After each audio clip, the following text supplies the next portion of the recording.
సహజం, రాజకీయాల్లో గెలుపులు ఉంటాయి, ఓటములు ఉంటాయి, ప్రభుత్వాల మార్పిళ్ళు ఉంటాయి, జరుగుతాయి. కానీ ఎంత తెలుగు తక్కువ దద్దమ్మ ప్రభుత్వం వచ్చినా, నెక్స్ట్ సక్సెసివ్ గవర్నమెంట్ ఎవరు వచ్చినా రాష్ట్ర ప్రయోజనం కదా ఒక ప్రాజెక్ట్ అంటే.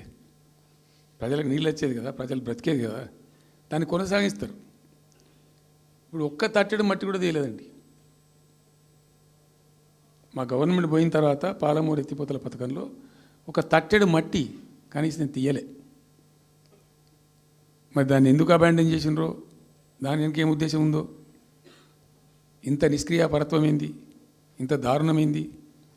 2 నెట్ సంవత్సరాలు గడిచిపోయినాయి. ఇప్పుడు మేము గమనిస్తున్నాం. మధ్యలో ఏమైంది, కేంద్ర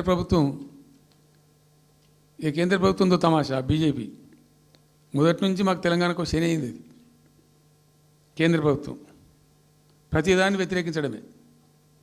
ప్రతిదాన్ని చంద్రబాబు ఎన్డీఏలో చేరడం, ఆయన మాటలు పట్టుకొని వ్యతిరేకించడం, అడ్డంగా ఇష్టం వచ్చిన పద్ధతిలో.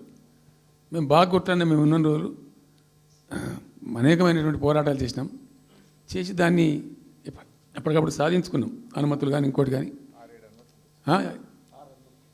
మొత్తం 9-10 అవసరం పడతాయి. అందులో 6 అనుమతులు ఆల్రెడీ వచ్చేసినాయి. మెయిన్ ఎన్విరాన్మెంట్ అసెస్మెంట్ కమిటీది అదే మెయిన్ అసలు ప్రాజెక్టుకు లైఫ్ లైన్. దాని మొత్తం అనుమతులు వచ్చేసినాయి. దాని తర్వాత మిగిలిన అనుమతులన్నీ లాంఛనమే, ఇక ఇచ్చేయాల్సిందే. అది ఇచ్చిందంటే అటువంటి అతి ముఖ్యమైనటువంటి అనుమతి కూడా తెచ్చినాం.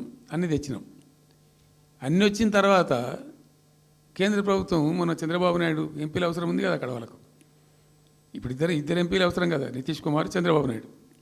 దానికోసం బీజేపీ ఎంతకైనా దిగజారుతుంది. ఆడ ప్రభుత్వం నిలబెట్టుకోవాలి కాబట్టి ఎంతకైనా దిగజారి ఆయన మాట పట్టుకొని డిపిఆర్ను వాపసు పంపించారండి.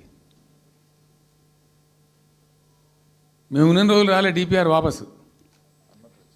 అనుమతులు తెచ్చిన ఉంటాం మేము. ఇంకా డిపిఆర్ వాపసు వస్తే భూమి ఆకాశం ఒకటి చేయాలా రాష్ట్ర ప్రభుత్వం. ఎంత లొల్లి చేయాలా, ఎంత హడావుడి చేయాలా. ఆల్ పార్టీ డెలిగేషన్ తీసుకుపోవాలి. అవసరం వస్తే మేము వడ్లు కొనకపోతే పోయి ఢిల్లీలో ధర్నా చేసినామండి. మేము అప్పుడు మా గవర్నమెంట్ ఉన్నప్పుడు రైతులు పండించిన పంట కొనకపోతే యావత్తు ఎమ్మెల్యేలము, క్యాబినెట్ అందరం పోయి ఢిల్లీలో ధర్నా చేసి కేంద్ర ప్రభుత్వం మెడలు వంచినాం. మేము 80 లక్షల టన్నులు మనకి తీసుకుంటామనేటువంటి ఒప్పందం మీద సంతకం చేయించుకొని వచ్చినాం. వడ్లు కొనిపించినాం ఎఫ్సిఐతోని. మామూలు వడ్లు కొనకపోతేనే మేము అంతా అడావుడి చేసిపోయినాము.